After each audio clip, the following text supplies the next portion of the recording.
నమస్తే, welcome to editor analysis. Kolkata కోట బద్దలు, దీదీ సామ్రాజ్యంలో మొదలైన అంతర్యుద్ధం. ఆపరేషన్ లోటస్ బెంగాల్ సుల్తానత్కు ముగింపు పలుకుతుందా? మీటింగుకు పిలిస్తే 80 మందిలో వచ్చింది 20 మందే. 60 మంది ఎమ్మెల్యేల తిరుగుబాటు వెనుక ఉన్న ఆ అదృశ్య అస్తం ఎవరిది? మేనల్లుడి మెడకు సిఐడి ఉచ్చు బిగుస్తుందా? గ్లోబల్ జియో పాలిటిక్స్ టచ్తో బెంగాల్ వేదికగా పొలిటికల్ మాఫియా థ్రిల్లర్. ఇక బెంగాల్ భారత రాజకీయ ముఖచిత్రంపై ఇదొక రక్తాక్షరాల యుద్ధభూమి. ఒకప్పుడు సిద్ధాంతాల పురిటిగడ్డ, ఇప్పుడు అంతర్గత కుట్రలు, సరిహద్దు అవతల నుంచి సాగుతున్న గ్లోబల్ జియో పాలిటిక్స్ గేమ్ ప్లాన్స్కు కేర్ ఆఫ్ అడ్రస్గా మారింది. పశ్చిమ బెంగాల్ను దశాబ్దాలుగా ఏకఛత్రాధిపత్యంగా ఏలుతున్న తృణమూల్ కాంగ్రెస్ సామ్రాజ్యం ఇప్పుడు పేకమేడలా కూలిపోయే స్థితికి చేరిందా? దీదీ అప్రహిత అధికారానికి కాలం చెల్లిందా? బెంగాల్ వీధుల్లో ఇప్పుడు కనిపిస్తున్న దృశ్యాలు భారత రాజకీయ చరిత్రలోనే ఎన్నడూ చూడని సరికొత్త సంచలనాలకు తెరతీస్తున్నాయా?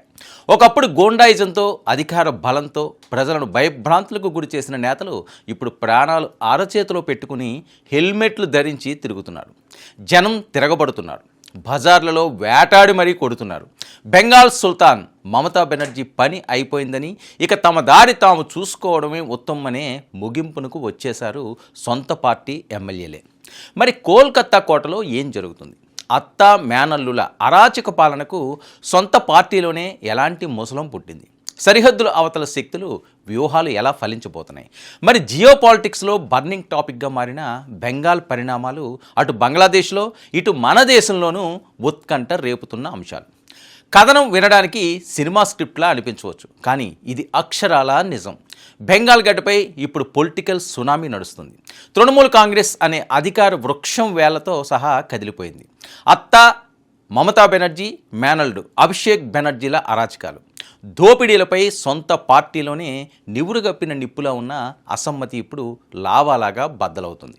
నిన్నటి వరకు బెంగాల్ను శాసించిన ఆ గ్యాంగ్ పాపాల భైరవ ఖాతా ముగింపునకు వచ్చేసింది. మరి మమతతో కలిసి ప్రయాణం చేస్తే అటు ప్రజా ఆగ్రహానికి బలి కావాల్సి వస్తుంది, ఇటు ప్రతిపక్ష నేత సువేందు అధికారి వ్యూహాత్మక దెబ్బకు రాజకీయంగా నామరూపాలు లేకుండా పోతామనే పచ్చి నిజం టీఎంసీ నేతలకు నేడు అర్థమైంది. అందుకే అర్జెంటుగా కాషాయ జెండా కప్పుకోవడానికి తెర వెనుక భారీ స్కెచ్లే నడుస్తున్నాయి. సరిగ్గా ఇక్కడే ఢిల్లీ పెద్దల తీవ్రమైన ఆత్మ పరిశీలన చేసుకుంటున్నారు. నిన్నటి వరకు ప్రజా కంటకులుగా మారి దోపిడీలు చేసిన శక్తులను పార్టీలోకి రాణిస్తే, ఇన్నేళ్లుగా ప్రాణాలకు తెగించి త్యాగాలు చేసిన నిజమైన బీజేపీ కార్యకర్తల పరిస్థితి ఏంటనే అంతర్గత మదనం కూడా నడుస్తుంది. ఎందుకంటే పాములకు పాలు పోస్తే అవి తిరిగి కాటేయడం ఖాయమనే భయం దేశ రాజధానిలో సైతం వినిపిస్తుంది. ట్విస్టుల మీద ట్విస్టులతో సాగుతున్న ఈ బెంగాల్ పొలిటికల్ డ్రామాలో అసలు క్లైమాక్స్ మే 31, 2026న కోల్కతాలో మొదలైంది. మొన్నటి ఎన్నికల్లో తృణమూల్ కాంగ్రెస్కు ఊహించని పరాభవం ఎదురైంది. ప్రజా తీర్పుతో కంగుతిన్న మమతా బెనర్జీ డ్యామేజ్ కంట్రోల్ కోసం తన నివాసంలో అత్యవసరంగా టీఎంసీ శాసనసభ పక్ష సమావేశాన్ని ఏర్పాటు చేశారు. పార్టీకి కొత్తగా ఎన్నికైన 80 మంది ఎమ్మెల్యేలను హుటాహుటిన పిలుపు వెళ్ళింది. కానీ అక్కడ సీన్ కట్ చేస్తే ఊహించని షాక్. ఆ సమావేశానికి వచ్చింది కేవలం 20 మంది మాత్రమే. 30 వంతు కంటే ఎక్కువ మంది, అంటే దాదాపు 60 మంది ఎమ్మెల్యేలు మొహం చాటేసేశారు. మరి దీదీ పిలుపును బేఖాతరు చేస్తూ అసమ్మతి గలం విప్పారు. శాసనసభాపక్ష సమావేశాన్ని రద్దు చేయక తప్పని ఘోర అవమానం మమతాకు ఎదురైంది. అయితే డ్యామేజ్ కంట్రోల్ చేయడానికి టీఎంసీ అధికార ప్రతినిధి కునాల్ ఘోష్ స్క్రీన్ మీదకి వచ్చి సోనాపూర్లో అభిషేక్ బెనర్జీపై జరిగిన దాడి కారణంగా స్థానిక నిరసనల్లో ఎమ్మెల్యేలు బిజీగా ఉండడం వల్లే రాలేకపోయారని కవర్ చేసే ప్రయత్నం చేశారు. కానీ అసలు సత్యం ఏంటో బెంగాల్ అంతటా దావాలనలా వ్యాపించింది. ఈ ఉత్కంఠ ఇంతటితో ముగిసిపోలేదు. ఈ పొలిటికల్ థ్రిల్లర్లో అసలైన లీగల్ ట్విస్ట్ ఫోర్జరీ రూపంలో బయటపడింది. శాసనసభలో ప్రతిపక్ష నేతగా శోభన్ దేవ్ చటోపాధ్యాయను ప్రతిపాదిస్తూ మే 19న అసెంబ్లీ సెక్రటరియట్కు టీఎంసీ ఒక లేఖ పంపింది. అయితే ఆ లేఖలో ఉన్న కొంతమంది టీఎంసీ ఎమ్మెల్యేల సంతకాలు ఫోర్జరీ అయ్యాయనే సంచలన ఆరోపణలు ఇప్పుడు వెలుగులోనికి వచ్చాయి. ముఖ్యంగా డానింగ్ ఈస్ట్ ఎమ్మెల్యే బహరుల్ ఇస్లాం బాంబు పేల్చారు. తాను అసలు ఈ సమావేశానికే వెళ్ళలేదని, తన సంతకం ఆ లేఖపైకి ఎలా వచ్చిందని బహిరంగంగానే ప్రశ్నించారు. మరి ఈ ఫోర్జరీ వెనుక ఉన్నది మరెవరో కాదు, మమతా మేనల్లుడు అభిషేక్ బెనర్జీ కనుసన్నల్లోనే ఇదంతా జరిగిందనే ఆరోపణలు వెల్లువెత్తాయి. మరి అసెంబ్లీ సెక్రటరియట్ ఇచ్చిన అధికారిక ఫిర్యాదుతో సిఐడి రంగంలోకి దిగింది. ఫోర్జరీ వ్యవహారంలో విచారణకు హాజరు కావాలంటూ టీఎంసీ జాతీయ ప్రధాన కార్యదర్శి నెంబర్ 2 లీడర్ అభిషేక్ బెనర్జీకే నోటీసులు జారీ చేసింది. మరి భవానీ భవన్లోని సిఐడి ప్రధాన కార్యాలయానికి రమ్మని సమన్లు ఇవ్వడం బెంగాల్ రాజకీయాల్లో నేడు ప్రకంపనలనే సృష్టించింది.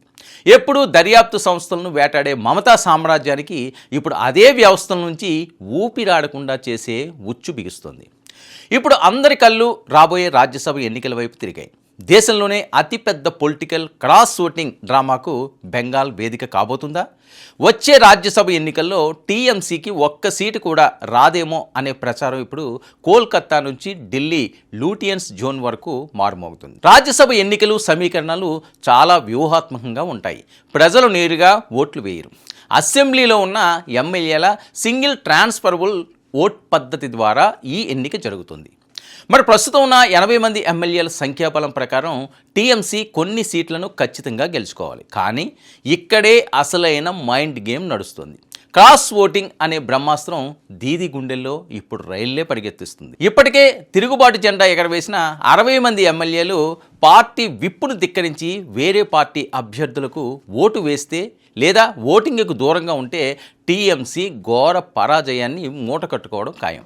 ఒక అంతర్జాతీయ కుట్రల లోపల ఉన్న శత్రువులు కోట గోడలను బద్దలు కొడుతుంటే చూస్తూ ఉండిపోవడం తప్ప మమత ఏమీ చేయలేని దీనస్థితిలో నేడు ఉంది అని.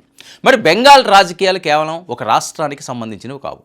బంగ్లాదేశ్ సరిహద్దుల గుండా జరుగుతున్న చొరబాట్లు, అంతర్జాతీయంగా సాగుతున్న జియోపొలిటికల్ ఈక్వేషన్స్, వీటన్నిటికీ ఈ అంతర్గత ముసలానికి సంబంధం ఉందనే అనుమానాలు వ్యూహకర్తల్లో వ్యక్తమవుతున్నాయి. ప్రజాబలాన్ని కోల్పోయిన నేతలు అరాచకాలతో ఇన్నాళ్ళు బండి లాగించిన గుండాలపై ఇప్పుడు జనం తిరగబడుతున్నారు. ప్రతీకార దాడుల పర్వం ఊపందుకుంది. మేనల్లుడు అభిషేక్ బెనర్జీకి దేహశుద్ధి జరిగిన తర్వాత కొన్ని గంటల వ్యవధిలోనే మరో టీఎంసీ ఎంపీని జనం వీధుల్లో వెంటాడి చితకబాదారు. అధికార మదంతో కళ్ళు మూసుకుపోయిన వారికి కాలం ఎలా బుద్ధి చెబుతుందో బెంగాల్ వీధులు సాక్ష్యంగా నేడు నిలుస్తున్నాయి. రాబోయే రోజుల్లో ఈ తిరుగుబాటు ఎమ్మెల్యేలు అధికారికంగా కాషాయ తీర్థం పుచ్చుకుంటారా, లేక కొత్త కుంపటి పెట్టుకుని మమతా బెనర్జీని ఒంటరి చేస్తారా?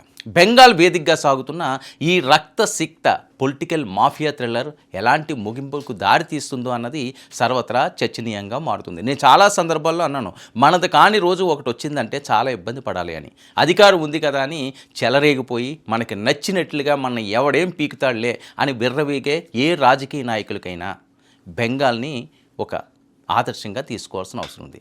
బెంగాల్ని లో జరుగుతున్న హింస, గతంలో జరిగిన హింస, ఇప్పుడు పరిస్థితి, ఒకప్పుడు రారాజుల్లో వెలిగిన వాళ్ళందరూ ఈరోజు అండర్ గ్రౌండ్కి పారిపోయే పరిస్థితి. ఎక్కడ ఎవరు ఉన్నా వాళ్ళని మెడపెట్టుకు తీసుకువచ్చి దేహశుద్ధి చేస్తున్నారంటే పరిస్థితి ఎంత తీవ్రంగా దారితీస్తుందో వేరే చెప్పాల్సిన అవసరం లేదు.